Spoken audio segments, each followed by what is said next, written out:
सोनपुर नाम का एक छोटा सा हरा भरा गांव था। चारों तरफ खेत, आम के पेड़ और पगडंडियों से सजी गलियां थीं। गांव के बीचों बीच एक पुराना पीपल का पेड़ था, जिसके नीचे हर शाम लोग जुटते, बातें करते और दादी से कहानियां सुनते। इस गांव में टिटू नाम का एक नटखट लेकिन होशियार बच्चा रहता था। वो केवल 9 साल का था, पर उसकी बातों में समझदारी बड़े बड़ों को हैरान कर देती थी। टिटू की सबसे अच्छी दोस्त थी उसकी दादी। वो हर दिन उसे नई नई कहानियां सुनाती थीं। एक दिन गांव में हलचल मच गई।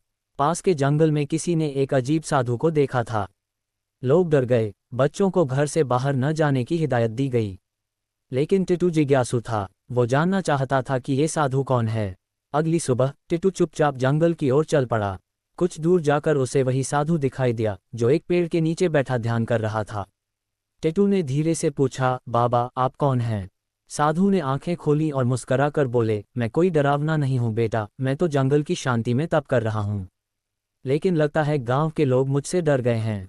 टिटू ने अपनी मासूमियत में कहा, डर इसलिए लगता है बाबा, क्योंकि लोग अनजान चीजों से डरते हैं। आप गांव चलिए, मैं सबको समझा दूंगा। साधु पहले तो हिचकिचाया, लेकिन टिटू की सच्चाई और साहस देखकर वह मान गया। टिटू उसे लेकर गांव आया और सबको इकट्ठा किया। उसने सबके सामने कहा, ये बाबा कोई खतरनाक नहीं हैं। हम उन्हें जाने बिना उनके बारे में फैसला नहीं कर सकते। हम तो सीखते हैं कि पहले समझो फिर भरोसा करो। गांव के बुजुर्गों ने टिटू की बात सुनी और साधु से बातें की। बाबा ने गांव वालों को ध्यान, आयुर्वेद और जंगल की वनस्पतियों की जानकारी दी। लोग हैरान रह गए कि इतना ज्ञान उनके पास था और वो बिना किसी लोभ के सब बांट रहे थे। धीरे धीरे साधु बाबा गांव में सम्मानित हो गए। उन्होंने गांव के बच्चों को नैतिक कहानियां, योग और स्वास्थ्य के बारे में सिखाना शुरू किया। और टिटू, वो तो सबका हीरो बन गया।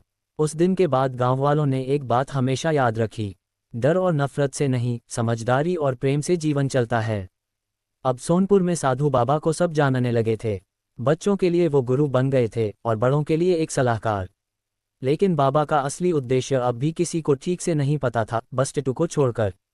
एक दिन बाबा ने टिटू को बुलाया और बोले, बेटा टिटू, क्या तुम गांव के लिए कुछ खास करना चाहते हो?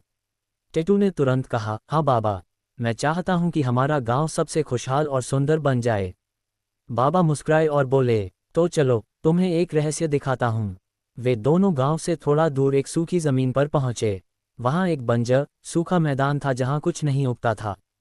बाबा ने कहा, अगर तुम सच में चाहो तो यहाँ एक जादुई बाग बना सकते हो, लेकिन इसके लिए मेहनत, संयम और विश्वास चाहिए।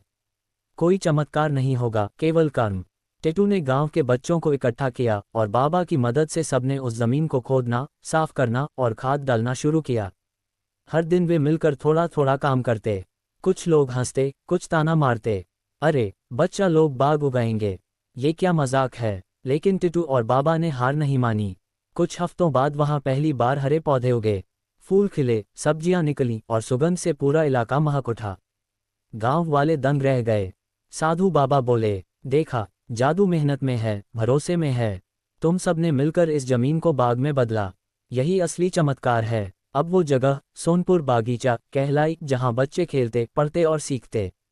वहां एक छोटी लाइब्रेरी भी खोली गई, जहां गांव की दादी नानी कहानियां सुनातीं। फिर एक दिन बाबा ने एक सुबह टिटू से कहा, अब मेरा काम पूरा हुआ बेटा, मुझे आगे बढ़ना है और दूसरे गांवों में भी यही ज्ञान बांटना है।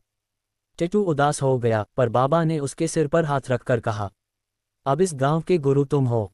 याद रखो, सच्चा जादू बाहर नहीं, अंदर होता है। बाबा चले गए, लेकिन उनके दिए ज्ञान, संस्कार और बाग की खुशबू गांव में हमेशा रही। सीख, मेहनत, एकता और विश्वास से नामुमकिन भी मुमकिन बन जाता है। असली जादू हाथों के काम, मन के विश्वास और दिल की अच्छाई में छिपा होता है।